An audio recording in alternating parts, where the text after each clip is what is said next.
African Press International, represented by Korir, is privileged to have this interview with Honorable Member of Parliament for Kirinyaga Central, Honorable Joseph Gitari, who is now at the ICC, attending or rather following the case, the Kenya case number 2, with the suspects Uhuru Kenyatta, Francis Mudaura, and Hussein Ali.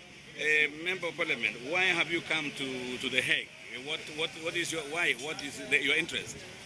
I've come to the Hague for the confirmation of charges hearing in support of our brother Uhuru Kenyatta, Ambassador Mudaura, and Hussein Ali.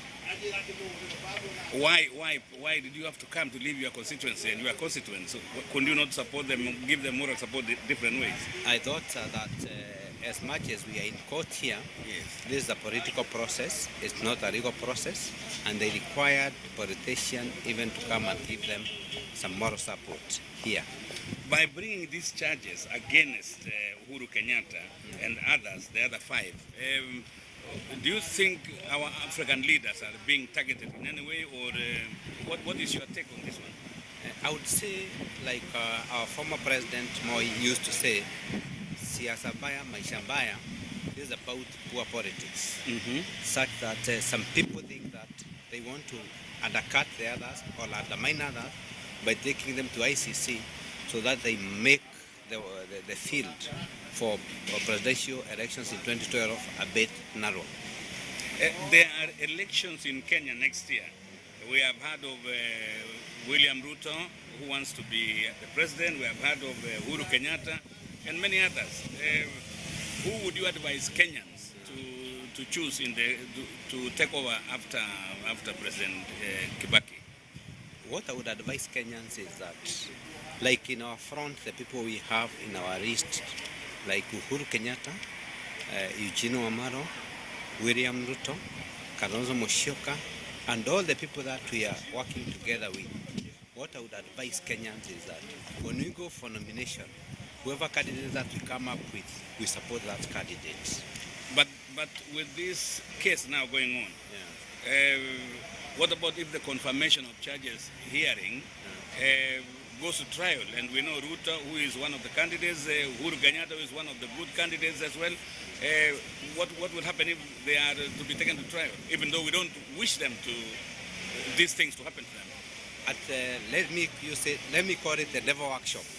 At the devil's workshop, whereby these 2 candidates maybe are taken, the case is taken for confirmation.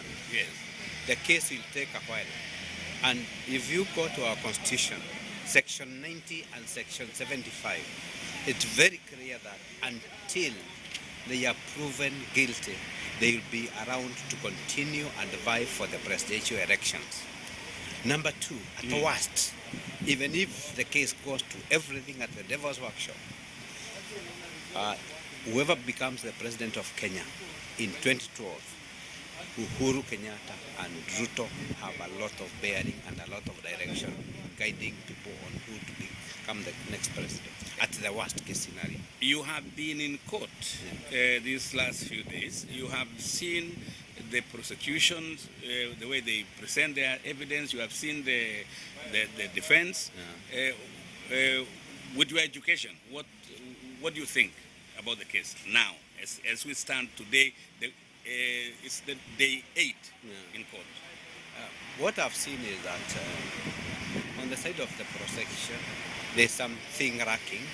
I think they did not do their work well, because like yesterday when you saw what was happening from the defense team of Uhuru Kenyatta, is they were not only hearing the evidence of the prosecutor, they were hearing and giving up evidence that on the 26th February, Uhuru did not only fail to attend that meeting, he did not attend that meeting, and he was in a function and which could be proven through a video clip or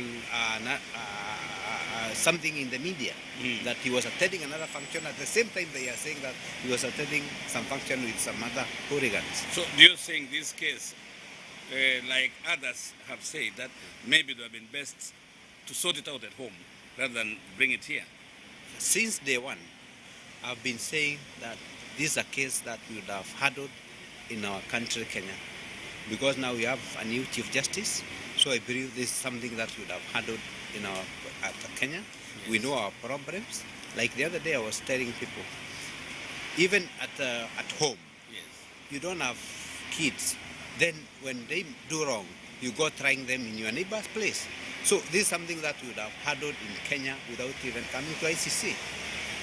Let us leave the ICC now and think of what's happening at home politically. Yeah. You are a new member of parliament. Yeah. You came in through the by-election. Yes. You will be there now maybe for 2 years only. Yeah. And the one term is 5 years. Yeah.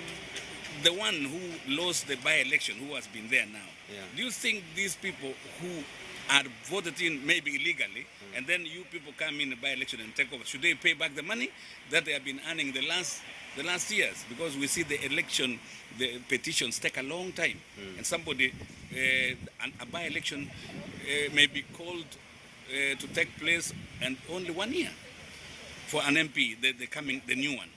I think the whole thing, I don't see it surrounding the member of parliament who was elected. I see it, the credibility of the ECK. Yes. I think the person to be surcharged is the person from ECK. That person who declared that person a winner, Yes. but we cannot punish the candidate because he did not proclaim to be the winner of that election. Yes. So the person to go for, even if it is for the salaries or any penalties, is the person who declared the candidate as the winner of the election. On the coming elections, we know now with the new constitution that the Kenyan diaspora, they will be allowed to vote if they register, because of the dual citizenship. Do you have any message for them? For the diaspora, what I would tell them, I would really urge them to be with us and know the politics. I know they have the numbers. They can make a decision because I'm told that the correct number of population is about 3 million. Yes. Let's go for people who are to add value to our people in Kenya. Let them direct anybody because they have a lot of influence. Because even if they just get the information back home, that we think when we observe from whatever is happening, the candidate to be a so and so. Let them be focused. I like them because they are not, they cannot vote on tribal lines. They've interacted with people in those other countries, and they know that they can work with the leader that is a leader who can be representing the people of Kenya and the flag of Kenya. Now that you mentioned that there are about 3 million in the diaspora, do you think they should get one member of parliament from outside, the diaspora, to represent them as a member of parliament? What I would think is that most of them are professionals. Yes. And now what we are doing, I think they would look at it from another angle. Leave politics to politicians. Now, when we are going to the next, the new dispensation of the new constitution, we know that there are people we are calling in the place of the ministers. These people are professionals who are coming. So what I'm saying is we should have somebody from the diaspora to be appointed to become in the place of a minister, so that we can also to get to know their problems. Because like now, I know a challenge that we have with our people in diaspora. Number one, some of them get into marriages. When they get to marriages, when they come to Kenya, they are supposed to pay, when they are going to the national parks, they pay heavily, like if they are not national.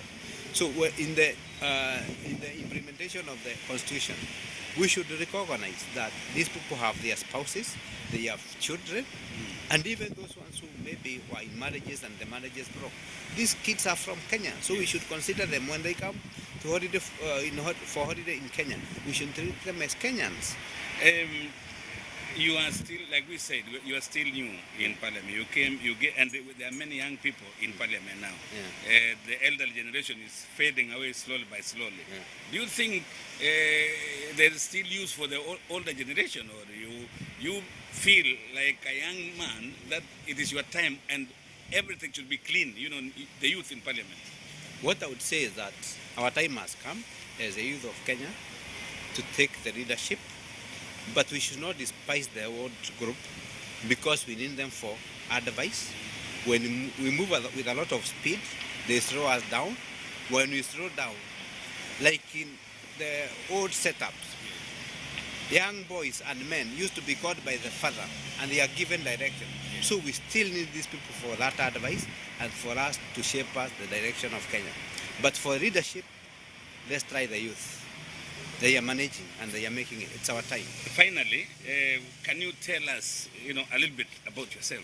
Myself? Yes, about yourself. Okay. Yeah. I would say that what you used to do before you came to parliament, because this could also maybe encourage other young professionals if they think, somebody is a graduate doing something, and then maybe he will also come and make laws in parliament, something like that. And also maybe you can tell us whether you want to stand for parliament next, in the next elections or something else, because there are now many openings. Okay. Thank you very much for that question. What I would say that I come from a very humble background. I was born and brought up in Kirinyaga district. Now we have 4 districts now, but the entire county was Kirinyaga district in a small village with my father was just a peasant. I went through school. I schooled in a primary school called Kamwiro Primary School before joining Kamwiro Secondary School. Right after that, I passed my examinations in 1989 and joined the university to pursue a degree in surveying. I did my degree in surveying and completed. Then there's one call that I had. I wanted to be an employer, not to be employed. So from that, I joined hand with another colleague we were in school with called Geshero Jengo, and set up a farm that still exists today. We have a capacity, we have employed about 17 surveyors and 80 engineers. Then after that, I started doing my master's degree in engineering. So in my private capacity, I'm still in my farm, which is called Yoeka Surveys, which deals with nomad surveying and also with engineering projects. We do designs for roads, like we did Gia Mandera Road, using my farm. We did a lot of work in Kisumu Airport, the design for Kisumu Airport. Then of Kenya Airports Authority, we've done a lot of work. And there's a very challenging project that we've done in Kirinyaga called Ngariama Settlement Scheme, trying to resettle the poor people of Kirinyaga. So from the professional part, I saw that our people of Kirinyaga were not getting the kind of leadership that they were earning for. Because before I joined politics, I used to educate 46 students, yet there was money for bursary. So I felt there was a gap in the leadership, and that's how I came into elections. When there was by election, I didn't put my foot on. I was assisted by friends, and everybody was telling me that go on, and I won the elections. And what I would say is that we want to look at the credibility of the electioneering farm properly, because if you look at IEC, since they started doing their by-elections, nobody has ever challenged whatever they've been doing. So what I would say is that let's have a credible body which can handle our elections, and these things of post-election violence will be a thing of the past. I had said finally, but now since you talked about your private company, Kenya is having many tribes, 42 tribes or so. The employment in your company, are they Kikuyus? Actually, in my companies, the Kikuyus are only 4 out of the 31. So I'm saying that we only have 4 Kikuyus out of the 31. We have Ruos in my company, we have Karejins, we have Kisis.